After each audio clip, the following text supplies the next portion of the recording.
बघा आत्ताच्या निवडणुका ह्या केवळ आणि केवळ मेरिटवर होत आहेत का हा प्रश्न आहे.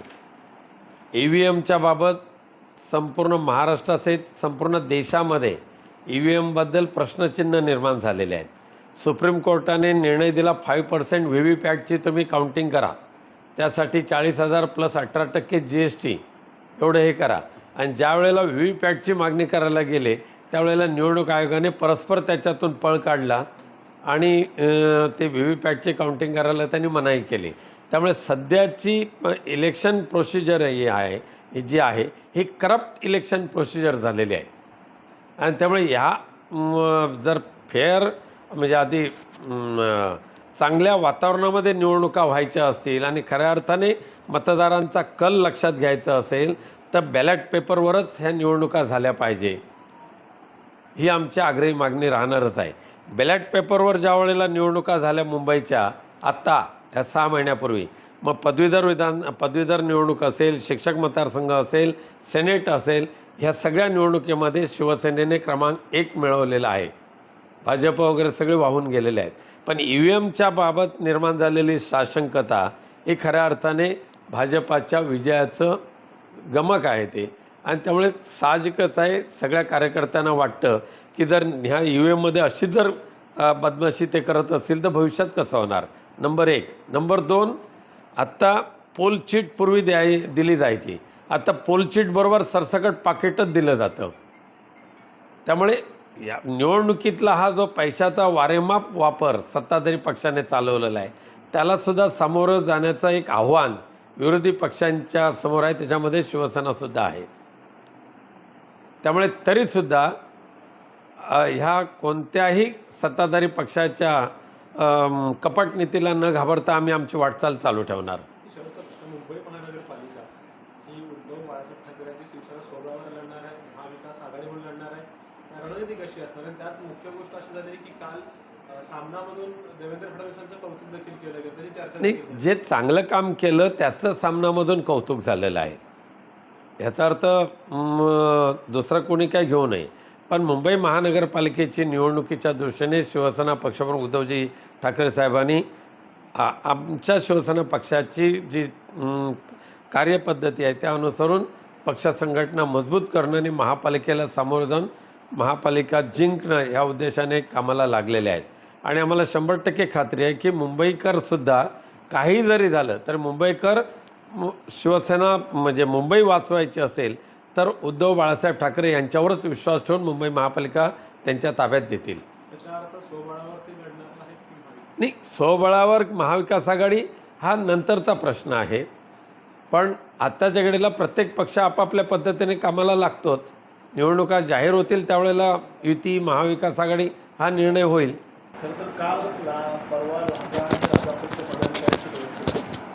त्याच्यामध्ये राशन साळवींचं एक रोल असा होता की वरिष्ठांनी आमचं काम ते केलं नाही, त्यामुळे माझा पराभव झाला. त्यामुळे योग्य निर्णय घेण्याची वेळ आली, त्यामुळे योग्य वेळेला योग्य निर्णय मी घेईन अशा पद्धतीचं वक्तव्य आहे ते केलं. नेमकं पूर्व काय बघा 2 दिवसापूर्वी राजन साळवी यांनी पत्रकार परिषद घेऊन मी उद्धव बाळासाहेब ठाकरे या शिवसेना पक्षाशीच कायम प्रामाणिकपणे राहणार अशा पद्धतीचं ठामपणे पत्रकार परिषदेमध्ये सांगितलेलं आहे. आणि आपल्या माध्यमातूनच त्यांचं ते स्टेटमेंट आम्ही ऐकलेले आहे. आजसुद्धा राजन साळवी मातोश्रीवर गेलेले आहेत. यापूर्वीसुद्धा ते मातोश्रीवर आले होते निवडणुकीच्या पराभवाच्या नंतर.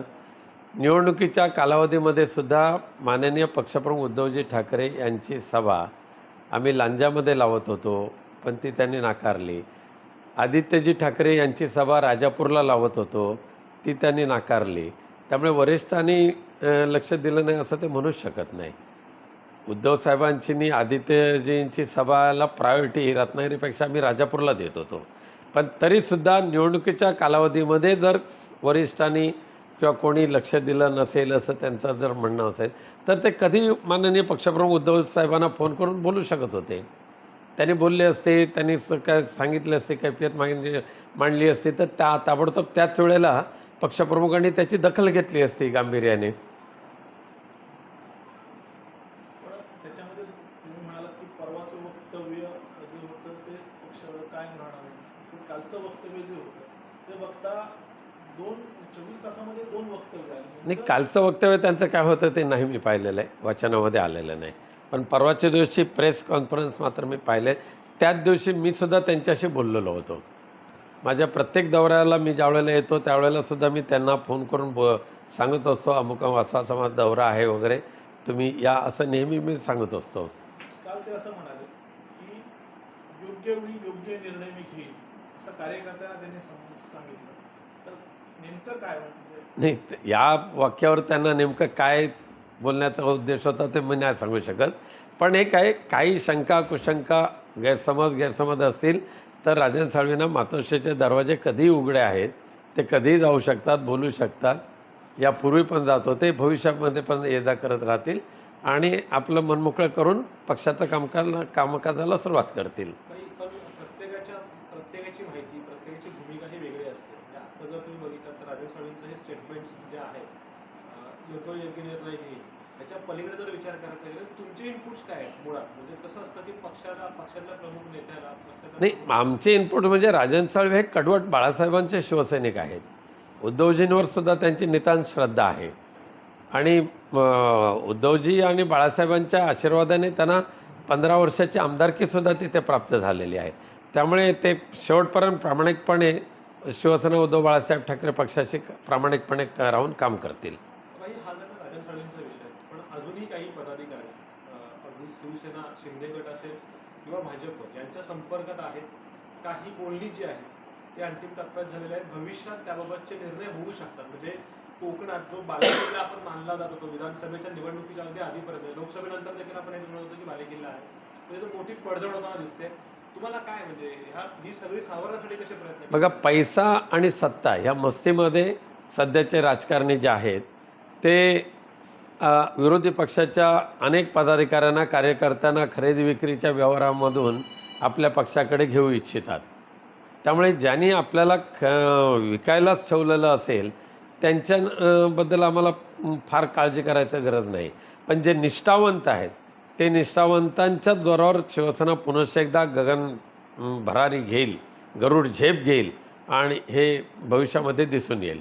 काही 2 गोष्टी राहतात. म्हणजे लोकसभेत झालेला पराभव, म्हणजे ज्या अनपेक्षित गोष्टी त्या घडल्या लोकसभेमध्ये, विधानसभेमध्ये पण सारखीच गोष्ट घडलेली आहे. अशानंतर कुठेतरी काही कार्यकर्त्यांचा सूर असा आहे की पक्षप्रमुखांनी किंवा आदित्य ठाकरेंनी जी पक्षबांधणी करायला पाहिजे, ज्या पद्धतीने कार्यकर्त्यांशी संवाद साधायला पाहिजे, तो कुठेतरी होत नाहीये. आणि साधारणपणे असं देखील बोललं जातं की तुमच्याकडे ह्या भागाची जबाबदारी, तुम्ही फिरताय पण तुमचं ह्या भागातलं फिरणं जे आहे ते तुलनेनं खूप कमी झाल्याचं मानलं जातं. मग असं आहे की आम्हाला शिवसेना पक्षाची पूर्ण जबाबदारीने काम करत असताना माननीय पक्षप्रमुख उद्धवजी ठाकरे हे दररोज पदाधिकारी कार्यकर्त्यांच्या गाठीभेटी हा सिलसिला तिथे चालू असतो आणि संपूर्ण महाराष्ट्राच्यासाठी सुद्धा जेवढं काय करता येईल तेवढं आम्ही करत असतो. त्यामुळे जेवढा वेळ देता येण्याची अपेक्षा असेल सर्व इथल्या पदाधिकाऱ्यांना, तेवढं जरी शक्य नसलं तरी माझा दर 15 दिवसाला माझा दौरा कायम असतो या संपूर्ण रत्नागिरी सिंधुदुर्गामध्ये. त्यामुळे पक्ष वाढवणं आणि पक्ष सांभाळणं ही अत्यंत खूप मोठी जी जबाबदारी आहे हे पक्षप्रमुख उद्धवजी ठाकरे, आदित्यजी ठाकरे अत्यंत मेहनतीने करत आहेत. पण सध्या ठीक आहे, सध्याच्या सत्ताधाऱ्यांना आयते रेडीमेड विकत जर कार्यकर्ते मिळत असतील तर त्याच्यावरच त्यांचा पक्ष चालवण्याची त्यांची इच्छा असेल आणि त्याला काही जण दुर्दैवाने बळी पडत असतील तर आमचा नाईलाज आहे त्याला.